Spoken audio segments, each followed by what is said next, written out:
इस्लाम में जो है ना झगड़े नहीं है, इस्लाम के दामन में अदावतें नहीं है, इस्लाम के दामन में नाचाकिया न इत्तेफाकिया नहीं है, इस्लाम के दामन में किसी को नुकसान पहुंचाना नहीं है। इस्लाम के दामन में तो ये है अगर कोई गिर रहा हो तो उसे सहारा दे के संभाल लो। इस्लाम के दामन में तो ये है कि अगर रास्ते में कोई तकलीफ दे, कांटा या कोई मतलब क्या है दूसरी शेप हो ना, उसको हटा दो, साइड कर दो। अल्लाह अकबर। ये पत्थर कांटा तकलीफ दे रास्ते से हटाना, इस्लाम कहता है अल्लाह तुम्हें इस पे भी सदक़े का सवाब अता फरमाए। इस्लाम के दामन में बड़ा प्यार है, इस्लाम के दामन में मोहब्बतें हैं, सदाकत है, अदालत है, दयानत है, शराफत है, सदाकत है। इसमें जो है ना नाचाकी नहीं है, इफ्तिराक नहीं है, इंतशार नहीं है। इस्लाम तो अल्लाह अकबर इतना पाकीज़ा मजहब है। आओ मैं तुम्हें बताऊं इस्लाम क्या कहता है कि माँ बाप से अच्छा सलूक करो। माँ बाप इंतकाल भी कर जाए ना तो जो बहनों को तुम शादियाँ कर देते हो, अपनी उन बहनों को बुलाया करो, मदू किया करो, इनवाइट किया करो, बहन आजा।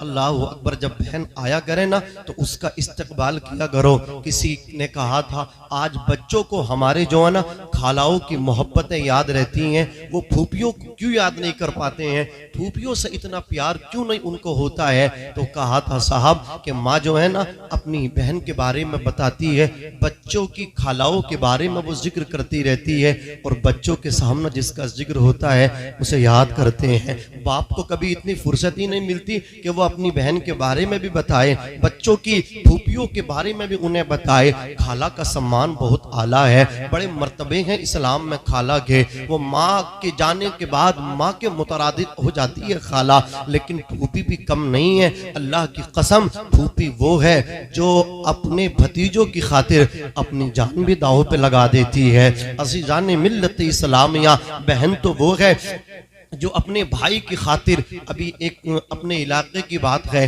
अल्लाह अकबर, बात नीली खेड़ी की है, इकलौता भाई था, अल्लाह अकबर, उसे किडनी की जरूरत थी। अज़ीज़ान मिल्लत इस्लामिया उसको एक फेफड़े की भी जरूरत थी, एक फेफड़ा उसका खराब हो चुका था। तमाम से कहा फेफड़ा कोई दे सकता है, कोई रिश्तेदार फेफड़ा न दे सका, ताया न दे सका, चचा न दे सका, अल्लाह अकबर। अब करीब वाले न दे सके, महल्ले वाले न दे सके, पड़ोस वाले न दे सके। जब किसी ने फेफड़ा न दिया, अल्लाह अकबर, उसकी बड़ी बहन ने अपने भाई को फेफड़ा दे दिया।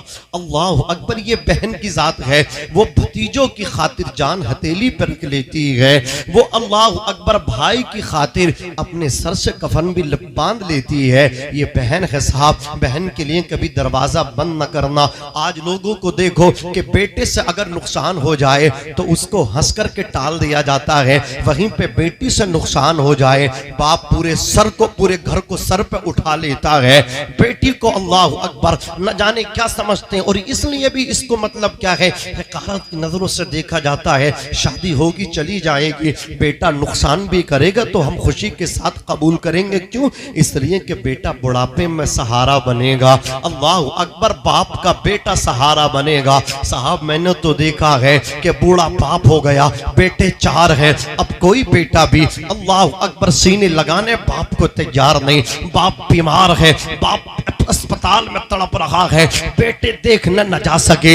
एक बेटी थी जिसको कभी भी उसको रिस्पेक्ट ना करता था बाप, शादी के बाद भूल गया, कभी इनवाइट नहीं किया, कभी घर को मोहब्बत से बुलाया भी ना था। वो बेटी अल्लाह अकबर ससुराल से दौड़ी दौड़ी चली है। कहाँ पूछी है? हॉस्पिटल पूछी है। जब पैसा आया, जब मसला पैसे का आया कि इतनी फीस जमा कर दीजिए तब जाकर के तेरे बाप का ऑपरेशन होगा, बेटे तो ना जा सके फीस भरने के लिए, फीस जमा करने के लिए। वो बेटी जिसको कभी अल्लाह अकबर तवज्जो न दी बाप ने, शादी के बाद इस तरह निकाल दिया जैसे दूध से मक्खी निकाल दी जाती है। वो बेटी हॉस्पिटल पहुंची, अपने कानों की बालियां निकाल के बोली, जेवरात दे के बोली, डॉक्टर साहब मेरे जेवरात जमा जमा कर लो, मेरे बाप को बचा लो, जेवरात से काम चला लो, अगर इससे भी काम ना चले तो मेरी जान लेकर के काम चलाओ, मेरे बाप को बचाओ। साहब ये बेटी की मोहब्बत है। पाकिस्तान में एक शख्स का इंतकाल हुआ, अल्लाह अकबर, हजारों का मजमा है, नमाज जनाजा पढ़ाने के लिए इमाम साहब मुसल्ले की जानिब बढ़ रहे हैं। इसी असना में एक शख्स आया, आने के बाद कहा, काजी साहब, इमाम साहब, अभी इजाजत नहीं दूंगा मैं जनाजा पढ़ाने की, इसलिए कि जिसका आप जनाजा पढ़ाने का इरादा रखते हैं इस पे मेरा कर्ज आता है। जब तक ये कर्ज नहीं देगा, इसके वारिसीन कर्ज ना देंगे, इसके बेटे कर्ज ना देंगे, मैं जनाजा अल्लाह अकबर इसका नहीं पढ़वाऊंगा, मैं मेरी तरफ से इजाजत नहीं होगी, मैं बीच में अल्लाह अकबर मुखिल बन जाऊंगा। उसने रोक दिया। अब उसके बेटों को देखा जा रहा है, कई बेटे हैं, बेटों की नजरें नीची हैं, कोई भी अपने बाप की जानिब से कर्जा अदा करने के लिए अल्लाह अकबर हाथ नहीं उठाता, जबान नहीं हिलाता। कौन से बेटे हैं कि बाप के जाने के बाद मकान पे कब्जा इन्हीं का होगा, प्रॉपर्टी पे कब्जा यही करेंगे। अल्लाह अकबर, जो कैश छोड़ा है वो आपस में इसी को वो बांट लेंगे। अल्लाह अकबर, मकान भी बेटे बांटेंगे, दौलत बेटे बांटेंगे, जमीन और जायदाद बेटे बांटेंगे, कैश बेटा बांटेंगे, सारी चीज बेटे लेंगे। लेकिन कर्जे के लिए कोई आगे नहीं आ रहा है, अदायगी कर्ज के लिए कोई आगे ना बढ़ा। जब काफी देर हो गई, इंसल्ट हुई मरने वाले की, तौहीन हो रही थी उसके जनाजे की, बेटी को पता चला, अल्लाह अकबर, तेरे बाप की नमाज जनाजा फुला शख्स पढ़ाने नहीं दे रहा है। बेटी ने बुर्का ओढ़ा, सर के बालों से पैर के नाखूनों तक अपने आप को पर्दे में किया। बुर्का पोश लड़की जिसका दिल हिला हुआ था बाप के जाने के बाद, जिसकी पूरा जहान वीरान सा हो गया था, वो बेटी आई। आने के बाद कहा, मेरे बाप पे तेरा कर्जा है, बता तो सही कितना कर्जा आता है। उसने कहा, इतने लाख आते हैं। लड़की अपने जेवरात को रखने के बाद, पैरों से पाजेब उतारने के बाद, कानों से बालियां उतारने के बाद, अपने कानों को, नाक को, पैरों को अल्लाह अकबर नंगा करके बटुए में जेवरात रखने के बाद उससे बोली, ये जेवरात मेरा है, कान नंगे हो गए तो चलेगा, पैरों से पाजेब चली गई चलेगा, लेकिन मेरे बाप की इस तरह तौहीन हो, तू नमाज जनाजा ना पढ़ाने दे, ये मुझे गवारा नहीं है। तूने कहा इतना पैसा मेरे बाप पे कर्ज है, ये जेवरात ले जा, जा करके बेच दे, अगर कर्जा तेरा मुकम्मल हो जाए, अदायगी हो जाए तो खुशी से पैसा रखना, कम पड़े तो आकर के बता देना। अगर बाप की कर्ज की अदायगी के लिए अगर ये जेवरात पूरे ना होंगे, किसी के यहाँ बर्तन मांझ के मुझे काम करना भी पड़ेगा, तो बाप की जानिब से इसकी बेटी कर्ज की अदायगी करेगी। नारे तकबीर, नारे रिसालत, नारे गौसियत, मसलके आला हजरत जिंदाबाद जिंदाबाद। माशाअल्लाह माशाअल्लाह। बेटियां हैं, ये बहनें हैं, इन्हें रिस्पेक्ट करें साहब। ये ससुराल के धक्के खाती हैं, बाप पे भरोसा होता है, भाइयों पे भरोसा होता है, ये मान है। मेरे आका सल्लल्लाहु अलैहि वसल्लम के प्यारे दीवानों, मेरे आका की कोई हकीकी बहन तो ना थी, एक रजाई बहन है, शीमा उनका नाम है। अल्लाह अकबर, उनकी शादी कबीले हुनैन में हो गई। अब जंग हुई मुसलमानों के दरमियान और कुफ्फार के दरमियान, तो कुफ्फार हारे, शिकस्त का चेहरा देखा, कुछ कुफ्फार अरेस्ट कर लिए, सहाबा ने गिरफ्तार कर लिए, नबी पाक की बारगाह में पेश किए। आका ने कहा, फिदिया दे दो और इनको ले जाओ, मैं देता हूँ। अब वो आपस में सारे लोग चंदा करने लगे कि तुम इतना दो, तुम इतना दो, आपसे इतना चाहिए। चंदा करते करते सरकार की बहन के दरवाजे पर पहुंचे, हजरत शीमा से जाके बोले, शीमा लाओ चंदा दो। किस लिए चंदा? कहा, अपने कबीले के कुछ लोग मुसलमानों ने पकड़ लिए हैं, फिदिया देंगे और उन्हें हम लेकर के वापस आएंगे। कहा, किसने पकड़े? कहा, मोहम्मद अरबी ने पकड़े। कह दो सारा मजमा नवाज है सल्लल्लाहु अलैहि वसल्लम का। दोबारा कहना, किसने पकड़े? बोले, आमना के लाल ने पकड़े। उन्होंने पकड़े तो एक काम कर लो कि तुम जो जिन जिन से चंदा लेके आए ना, सबका वापिस कर दो। कहा, शीमा क्या कह रही हो? उन्हें छुड़ा के लाना है। कहाँ छुड़ा के लाना? मैं ऐसे ही छुड़ा के लाऊंगा। पैसा नहीं चलेगा, मेरी मोहब्बत चलेगी। मेरी बात देखना, देखना मेरा भाई है वो, देखना मेरा कितना मान सम्मान और मुझे कितने रिस्पेक्ट करते हैं मोहम्मद अरबी। कहा शीमा तेरा दिमाग खराब है। बोले दिमाग खराब है, तुम सोचते रहो, देखो अभी लेकर के आती हूँ। हजरत शीमा पहुंची, कहा तुम्हें पता नहीं है मोहम्मद कौन है? मैंने उन्हें अपनी गोद में खिलाया। जरा जोर से कह दो सुभान अल्लाह। कहा शीमा तूने गोद में खिलाया? बोले हाँ सुनो, मेरी सहेलियां अपने भाइयों को लेकर के आती थी तिराहों पे, चौराहों पे आकर के कहती थी मेरा तेरे भाई से खूबसूरत है, मेरा तेरे से खूबसूरत है। ये कंपटीशन चलती थी, मुकाबले चलती थी। हजरत शीमा से कहती थी शीमा लल्ली तू भी तो लेकर अपने भाई को, तेरे भाई को भी तो देखे, तो ऐसे ही तारीफ करती रहती है। कहा जिस दिन मेरा भाई आगा ना तो मुकाबला नहीं महा मुकाबला होगा, और फिर जीत का सेहरा शीमा के पेशानी पे बंधेगा।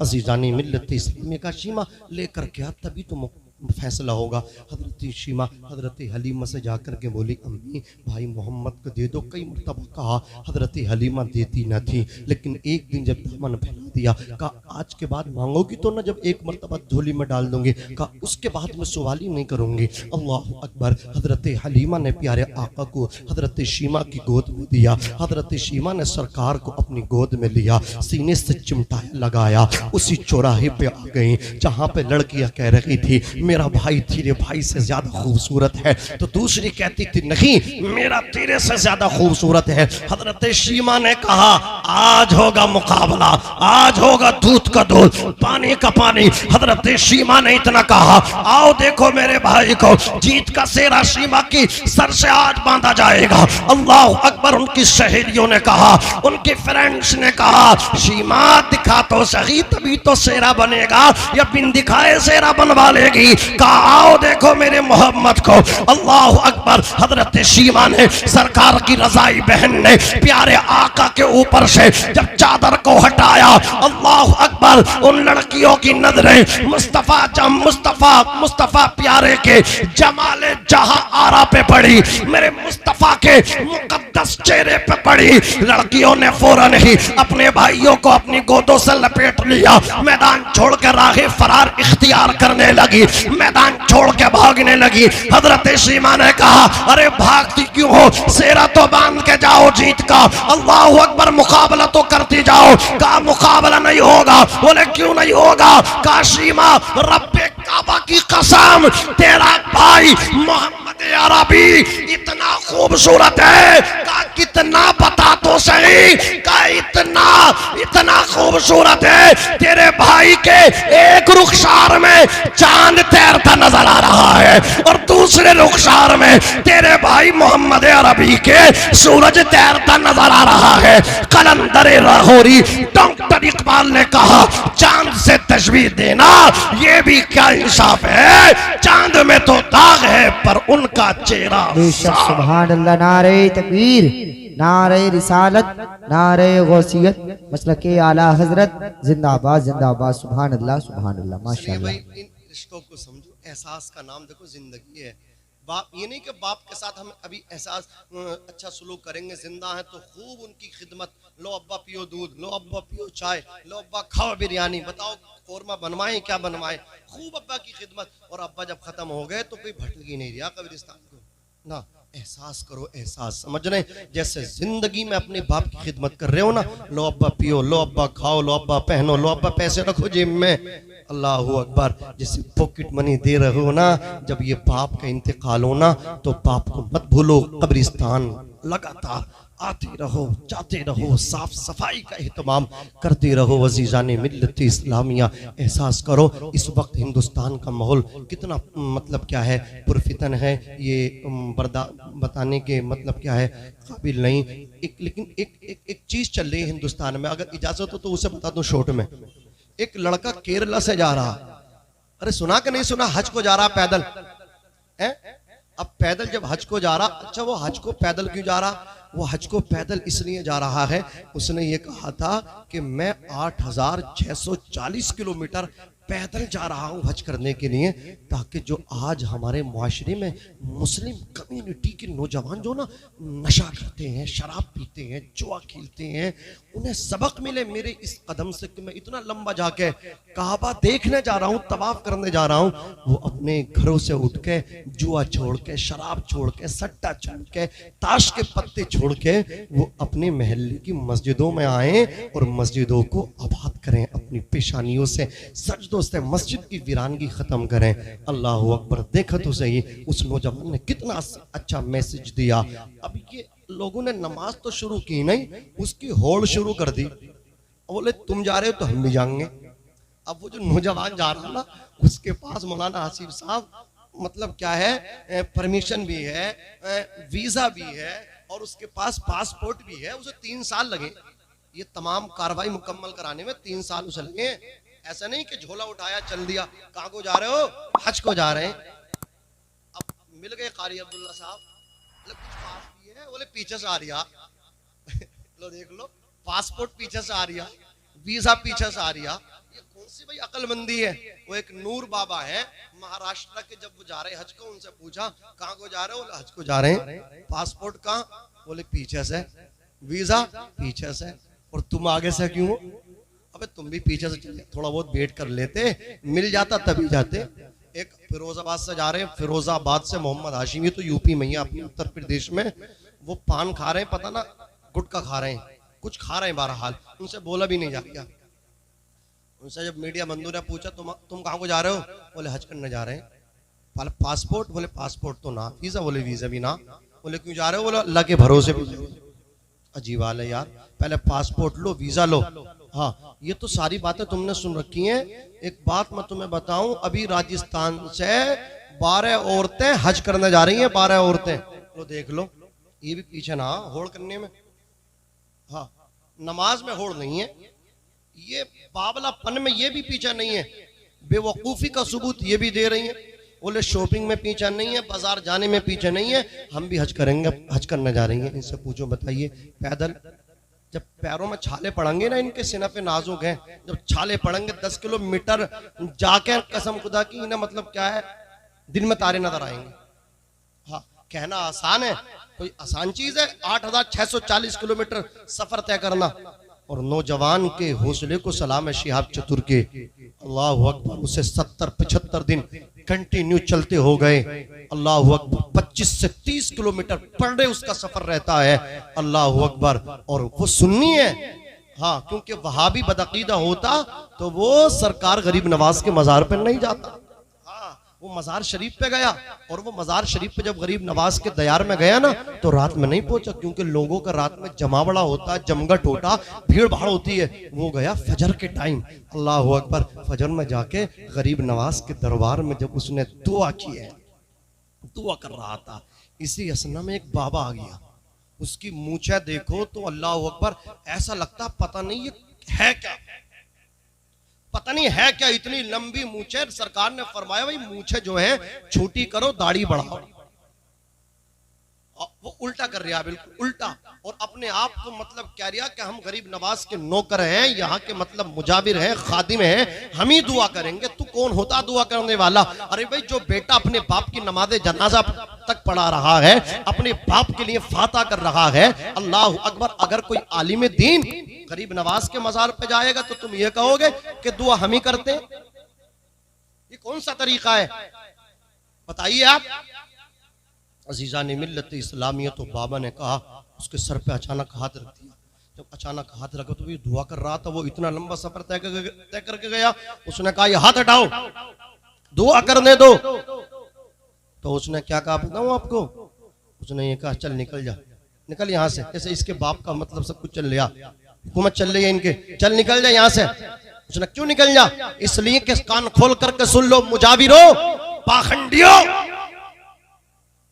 दुनिया के अंदर कोने कोने पे, चप्पे चप्पे पे अमीर नवाज मिलेंगे, लेकिन हिंदुस्तान में अगर गरीब नवाज कोई मिलेगा तो वो अजमेर शरीफ में अताए रसूल है, हिंदल पली है, ख्वाजा मोइनुद्दीन हसन चिश्ती अजमेरी। वो अल्लाह अकबर गरीबों को नवाजते हैं, गरीबों को अपने दामन में लेते हैं। उस्ताद दमन ने कहा, ख्वाजाए हिंद वो दरबार है आला तेरा, कभी महरूम नहीं मांगने वाला तेरा। अल्लाह अकबर। अब ये पाखंडी माफी मांग रहा कि मुझे माफ करो। पाखंडी तुझे ऐसे कैसे माफ कर दे? ये तो एक मतलब क्या शिहाब चतुर है। तुम कितने लोगों को बेवकूफ बनाते हो, कितने लोगों को ठगते हो। कभी चादर के नाम पे ठगते हो, तुमने अगरबत्ती के नाम पे ठगने का काम किया, चादर के नाम पे ठगने का काम किया। कड़े तुम देते हो, धागा तुम देते हो। अताए रसूल धागा पहनाने नहीं आए हैं, कड़े पहनाने नहीं आए हैं। अताए रसूल अल्लाह की कसम अपने साथ में कुरान लाए हैं। अताए रसूल जब मदीने से आ रहे थे, गजनी से आ रहे थे मुल्क हिंदुस्तान, उनके पापूस टूट गए, पैरों में छाले पड़ गए, चला नहीं जाता था। 40 साथी गरीब नवाज के साथ थे, सबके नाखून टूट टूट करके गिर गए। उसके बाद आप हिंदुस्तान आए। हजारों साल नरगिस अपनी बेनूरी पे रोती है, बड़ी मुश्किल से होता है चमन में दीदावर पैदा। वो अताए रसूल हैं, ख्वाजाए हिंद वो दरबार है आला तेरा, कभी महरूम नहीं मांगने वाला तेरा। एक बूढ़ी औरत है, अल्लाह अकबर, हाकिमे वक्त ने उसके बेटे को नाजायज तरीके से अल्लाह अकबर फांसी दे दी। बेटा उसका मर गया, फांसी के फंदे पे चढ़ गया। बूढ़ी औरत ने आओ देखा न ताओ देखा, अताए रसूल की बारगाह में पूछी है, जाकर के कहा है, ए मेरे आका के बेटे, ए हसनैन के गुलाम, ए हसनैन के बेटे, अल्लाह अकबर, फातिमा के दुलारे, मेरे बेटे को हाकिमे वक्त ने नाजायज तरीके से गलत केस में फंसा करके मेरे बेटे को फांसी दे दी है। मेरे बेटे का नफस रुक गया, जिस्म ठंडा हो गया। बूढ़ी औरत की जब फरियाद सुनी, गरीब नवाज ने कहा, तेरे बेटे को जुल्मन अल्लाह अकबर फांसी पर चढ़ाया। जी आका जुल्मन चढ़ाया है। बोले चल बता तेरा बेटा कहाँ चढ़ा है फांसी के फंदे पे। बूढ़ी औरत आगे आगे, अताए रसूल गरीब नवाज पीछे पीछे। फांसी के फंदे पे बुढ़िया का बेटा लटका था, लाश लटकी हुई थी, जिस्म ठंडा पड़ा हुआ था। गरीब नवाज फरमाते हैं, अगर तू जुल्मन फांसी के फंदे पे चढ़ा है तो अताए रसूल कहता है, नबी का बेटा कहता है, मोइनुद्दीन कह रहा है कि फांसी के फंदे से नीचे उतर के आ जा। अल्लाह की कसम बोल रहे थे गरीब नवाज जिंदगी परवरदिगार दे रहा था। बुढ़िया का बेटा फांसी के फंदे से उतर के आ रहा था। निगाहे वली में वो तासीर देखी, बदलती हजारों की तकदीर देखी। मैं आपसे भी कहना चाहता हूं, आप अल्लाह के वलियों के मजार पर जब जाओ, पहली चीज तो अपने घरों की जो बेटियां हैं, आपकी बीबी हैं, उन्हें मजारों पर लेके मत जाओ। हाँ, कहीं लेके मत जाओ। आला हजरत ने इसका कंडम किया। आपने फरमाया, जब औरत घर से जाने का मजार का इरादा करती है तो अल्लाह के फरिश्ते उस पर लानत भेजते हैं, और जब वो साहिब मजार पर पहुंचती है तो साहिब मजार उस पर मलामत करते हैं। औरत का जाना मजार पर बोलिए जायज नहीं। और ऐसे ही अल्लाह अकबर, औरतों को मतलब क्या है, न लेकर के जाओ। आप जाओ, वहां जाकर के दुआ करो, किसी पाखंडी को पैसा मत दो, चादर मत चढ़ाओ। चादर जब वहां मौजूद है तो क्यों बिला वजह चादर आप डाल रहे हो? ये चादर आप मजार पर डालोगे, शाम को यही चादर उतरेंगी और दुकानदारों को सप्लाई कर दी जाएगी। इन पाखंडियों का, इन मुच्छड़ों का कारोबार चल रहा है। समझ रहे हैं? ये आपकी चादर से, ये आपकी अगरबत्ती मोमबत्ती बेच बेच करके महलों में रह रहे हैं, एयर कंडीशन रूम में जिंदगियां गुजार रहे हैं, ऐशो इशरत ले रहे हैं, ऐशो इशरत की जिंदगी, लग्जरी जिंदगी जी रहे हैं। लिहाजा मैं आपसे कहना चाहता हूं, जब आप किसी के मजार पे जाएं, किसी वली के, वहां जाकर के किसी के झांसे में न फंसे, बल्कि वुजू करें, 3 मरतबा कुल पढ़ दे, कुल हुवल्लाहु अहद अल्लाहुस समद लम यलिद वलम यूलद वलम यकुल लहू कुफुवन अहद। अरे इतना तो पढ़ ही सकते हो, पूरा कुरान भी नहीं पढ़ सकते, 3 मरतबा कुल तो पढ़ सकते हो। आका फरमाते हैं, जो 1 मरतबा कुल पढ़ता है अल्लाह उसे 10 पारों का सवाब अता फरमाता है। जो 2 मरतबा पढ़ दे उसको 20 पारों का, और जो 3 मरतबा पढ़े उसको 30 पारों का। और कुरान के कितने पारे हैं? 30 हैं। ये तो शियाओं का अकीदा, वो कहते हैं 40 थे, 10 तो अबू बकर की बकरी खा गई। कितना बैर रखते हैं सैयदना अबू बकर सिद्दीक से। हम ये कहते हैं कुरान जैसे उतरा है उसी असली हालत पर मौजूद है। कुरान में कोई तहरीफ नहीं, कोई तब्दील नहीं। कुरान की हिफाजत अल्लाह तबारका व तआला कर रहा है क्या नहीं? है कौले मोहम्मद कौले खुदा, फरमान न बदला जाएगा, बदलेगा जमाना लाख मगर कुरान न बदला जाएगा। वसीम रिजवी ने 26 आयतें बदलने की बात की थी, वो खुद ही बदल गया। बदला कि नहीं बदला, उन्हीं में जाके चला गया। तो कुरान कोई नहीं बदल सकता। तो आप अपनी बेटी को, अपनी बहन को, अपनी बीबी वाइफ को मजार पे लेके मत जाएं, और जब चादर वहां चढ़ी हो तो चादर ना डालें। फिर आप ये चादर जो खरीदें 200, 250, 500 की, ये 500 रुपए ऐसा नहीं है अपनी पॉकेट में रखे रहे, खर्च करें। किस तरह खर्च करें? इसको किसी गरीब की बेटी को कपड़ा लेकर के दे दें। किसी यतीम की बच्ची हो, कोई बेवा औरत हो, उसे चादर ला करके उड़ा दे। अगर वो यतीम बच्ची तेरे कपड़े लाए हुए अपने जिस्म पे जेब तन करके मुस्कुरा गई, तो यकीन जानो खुदा की रहमत मुस्कुराएगी, मदीने से आवाज आएगी, गुलाम तूने यतीम बच्ची को खुश नहीं किया बल्कि अपने नबी को खुश कर दिया।